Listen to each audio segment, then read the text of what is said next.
Hello friends, আজকে আমি করব ভেন্ডি সর্ষে বা সর্ষে ভেন্ডি। এর জন্য আমি ছোট ছোট সাইজের ভেন্ডি নিয়েছি গোটা গোটা করব বলে। আর মশলা নিয়েছি হলো সর্ষে, টমেটো, আদা, দারচিনি, কালো জিরে, হলুদ আর কাশ্মীরি মির্চ।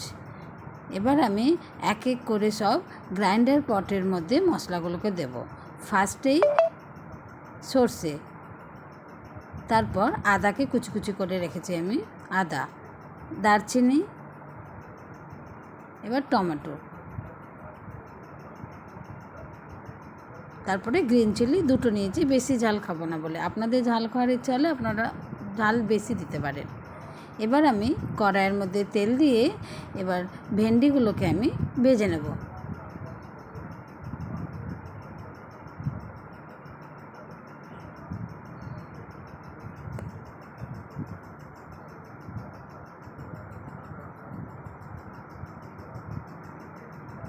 এবার আমি সেই ভেন্ডি ভাজার মধ্যে মশলা দেব। ফার্স্ট হলুদ দেব,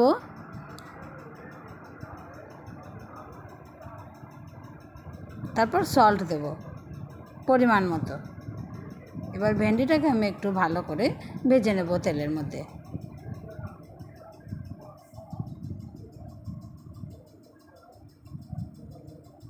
কিছুক্ষণ আমি কভার করে রাখবো। কিছুক্ষণ পরে আমি ফিরে এলাম, দেখেন আমার ভেন্ডিগুলো ভাজা হয়ে গেছে। এবার সব ভাজা ভেন্ডিগুলো আমি তুলে নেব কড়াই থেকে। এবার আমি সেই ভেন্ডি ভাজা তেলের মধ্যে আবার তেল দেব। তেল দিয়ে ফুটন দেব কালো জিরে আর গ্রিন চিলি। 3টে গ্রিন চিলি নিয়েছিলাম আমি, মাঝখান থেকে চিড়ে নিয়েছি।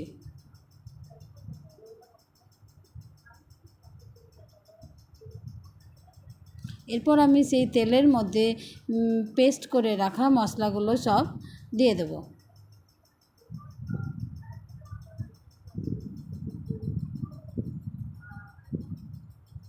মশলাটাকে এবার আমি ভালো করে কষবো। সেই মশলার মধ্যে হলদি পাউডার আর কাশ্মীরি মির্চ দেব, সল্ট দেব পরিমাণ মতো স্বাদ অনুসারে। এবার আমি মশলাটাকে কষবো যতক্ষণ না মশলা থেকে তেল ছাড়ে। আমি মশলাটাকে ভালো করে কষে যাব। এবার আমি ওর মধ্যে একটু তেল দেব, মশলার মধ্যে জল দেব। মশলাটাকে আমি 5 থেকে 10 মিনিট মতো কভার করে রাখবো। 5 থেকে 10 মিনিট পরে আমি ফিরে এলাম, দেখেন মশলা থেকে তেল ছেড়ে গেছে। এবার আমি ভেজে রাখা ভেন্ডিগুলো মশলার মধ্যে দিয়ে দেব। মশলা মিন্স হচ্ছে সর্ষে বাটা। সর্ষে পেস্টের মধ্যে আমি ভেজে রাখা মশলাগুলো দিয়ে দিলাম।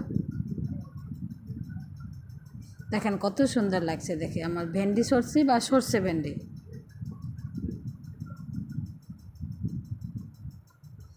একটু জল দেব, এটা আমি ঝোল করব না, গায়ে মাখা মাখা করব।